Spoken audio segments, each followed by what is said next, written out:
Many thanks for staying with us on Midday Live. Now we're taking some business stories. My name is Kweku Timin, the Director for Multilateral Trade at the Ministry of Trade and Industry, has hinted that the European Economic Partnership Agreement is likely to be implemented from January next year. Now we have joining us on the line is Anthony Aduma Befi, who is with the Ministry of Trade and has specific responsibility over the EU activities. Mr. Nyami Befi, we're grateful that you've joined us on Midday Live. First of all, let us get a confirmation from you. Are we ready to kickstart the Economic Partnership Agreement? That's the implementation of it right from next year, January. If Mr. Befi is on the line, we're trying to just get some updates on the current state of the Economic Partnership Agreement. Mr. Nyami Befi, if you've joined us on the line, we're grateful that you are with us. First of all, let me find out from you. Just as hinted, the Economic Partnership Agreement is likely to kickstart from January next year. Can you confirm this to us? Hello? Yes, Mr. Nyami Befi, can you hear me? Mr. Nyami Befi, if you're on the line, we just want to find out from you. You said what? Yes, we want to find out from you the state of the Economic Partnership Agreement and the possibility of you beginning to implement the agreement. Can you confirm this is starting from next year, January? No, okay, what I would say is that so far only 12 member states of ECOWAS have signed the agreement in December 2014. And 3 countries are yet to sign the agreement. That is Nigeria, Burkina Faso, and Gambia. So, under the modalities of the agreement, the remaining about 2/3 of the member states will have to ratify it in their parliament before we commence with the implementation of the agreement.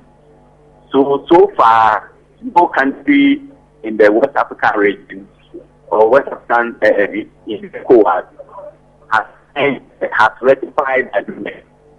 So the implementation will be based on how many countries have actually ratified the agreement by the end of December.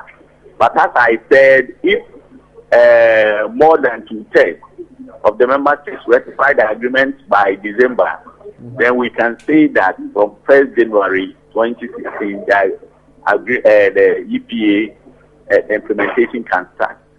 No. But right now, we can't give any precise date when the EPA the implementation can start.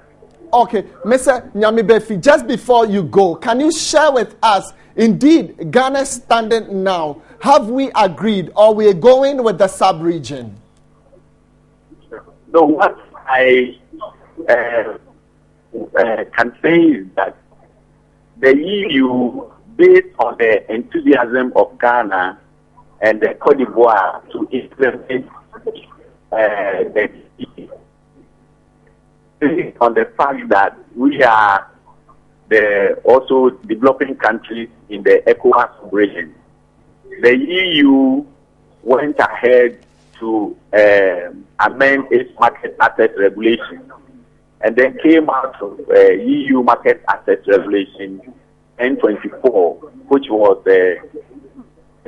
in July 2014, okay, to give or allow exports from Ghana to continue to be accessed duty-free in the European market until we start implementing the EPA agreement. So although the EPA has not been ratified by member states in the ECOWAS, we can still rely on this EU market access regulation 1024 that was signed in July 2014. Then access export to the EU free of import duty. All right, Mr. So that's the interim or transitional measure that the EU has put in place. Thank you very much, We Mr. hope that Nyame-Befi. in the long run we'll be able to implement the EPA. All right, thank you very much, Mr. Nyame-Befi, for the clarification there. So, of course, it has not been signed, but of course, if we have more than 2/3 signing, then definitely it tells you that somewhere January next year, 2016, it can be implemented. So that's the current status of the Economic Partnership Agreement. Let's get some more details on the EPA. As head of the European Union delegation to Ghana, William Hanna has underscored the need for Ghana to immediately solve the energy crisis facing the country. Speaking to the media, William Hanna noted the European Union is ready to support Ghana in solving the power crisis to restore business growth. Ghana's power crisis has been very erratic in the last few months, even though the government has promised it's likely to end in May 2015. The head of the European Union delegation in Ghana, William Hanna, has assured the European Union is ready to support Ghana to solve the crisis.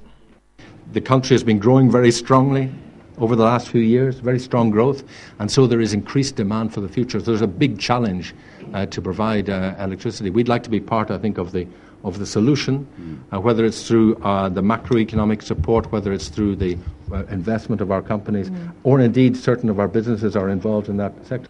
The European Union members believe combination of both renewable and non-renewable energy sources is the way forward to solving the energy crisis.